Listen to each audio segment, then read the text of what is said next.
भगवान शंकर के पूर्ण रूप काल भैरव।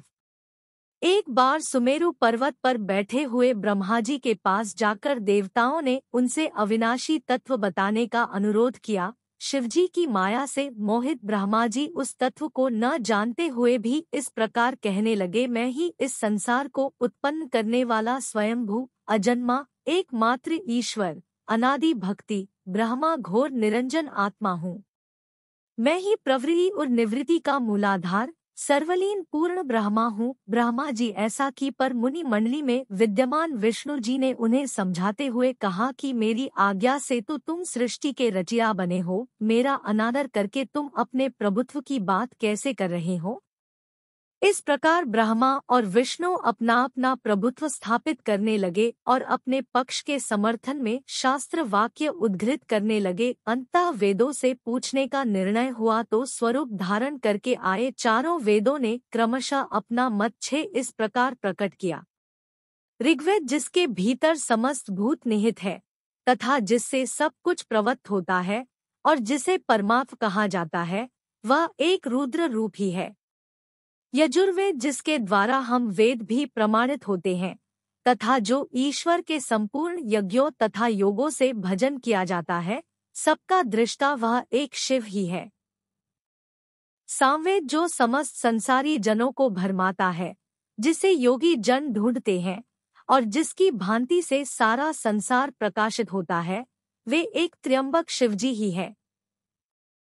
अथर्ववेद जिसकी भक्ति से साक्षात्कार होता है और जो सब या सुख दुख अतीत अनादि ब्रह्म है, वे केवल एक शंकर जी ही है। विष्णु ने वेदों के इस कथन को प्रताप बताते हुए नित्य शिवा से रमण करने वाले दिगंबर पीतवर्ण धूली धूसरित प्रेमनाथ कुवेटाधारी सर्वावेष्टित वृपनवाही निहसंग शिवजी को पर ब्रह्म मानने से इनकार कर दिया। ब्रह्मा विष्णु विवाद को सुनकर ओंकार ने शिवजी की ज्योति नित्य और सनातन परब्रह्म बताया, परंतु फिर भी शिव माया से मोहित ब्रह्मा विष्णु की बुद्धि नहीं बदली।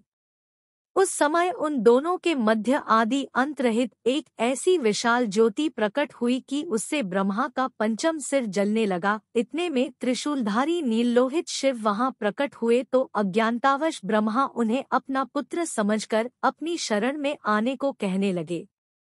ब्रह्मा की संपूर्ण बातें सुनकर शिवजी अत्यंत क्रुद्ध हुए और उन्होंने तत्काल भैरव को प्रकट कर उससे ब्रह्मा पर शासन करने का आदेश दिया। आज्ञा का पालन करते हुए भैरव ने अपनी बाईं उंगली के नखाग्र से ब्रह्माजी का पंचम सिर काट डाला। भयभीत ब्रह्मा शतरुद्री का पाठ करते हुए शिवजी के शरण हुए। ब्रह्मा और विष्णु दोनों को सत्य की प्रतीति हो गई और वे दोनों शिवजी की महिमा का गान करने लगे। यह देखकर शिवजी शांत हुए और उन दोनों को अभयदान दिया। इसके उपरांत शिवजी ने उसके भीषण होने के कारण भैरव और काल को भी भयभीत करने वाला होने के कारण काल भैरव तथा भक्तों के पापों को तत्काल नष्ट करने वाला होने के कारण पाप भक्षक नाम देकर उसे काशीपुरी का अधिपति बना दिया। फिर कहा कि भैरव तुम इन ब्रह्मा विष्णु को मानते हुए ब्रह्मा के कपाल को धारण करके इसी के आश्रय से भिक्षावृत्ति करते हुए वाराणसी में चले जाओ। वहां उस नगरी के प्रभाव से तुम ब्रह्मा हत्या के पाप से मुक्त हो जाओगे। शिवजी की आज्ञा से भैरव जी हाथ में कपाल लेकर ज्यों ही काशी की ओर चले, ब्रह्मा हत्या उनके पीछे पीछे हो चली। विष्णु जी ने उनकी स्तुति करते हुए उनसे अपने को उनकी माया से मोहित न होने का वरदान मांगा। विष्णु जी ने ब्रह्मा हत्या के भैरव जी के पीछा करने की माया पूछना चाही तो ब्रह्मा हत्या ने बताया कि वह तो अपने आप को पवित्र और मुक्त होने के लिए भैरव का अनुसरण कर रही है। भैरव जी ज्यों ही काशी पहुँचे त्यों ही उनके हाथ से चिमटा और कपाल छूटकर पृथ्वी पर गिर गया और तब से उस स्थान का नाम कपालमोचन तीर्थ पड़ गया। इस तीर्थ में जाकर सविधि पिंडदान और देवपितृ तर्पण करने से मनुष्य ब्रह्म हत्या के पाप से निवृत्त हो जाता है।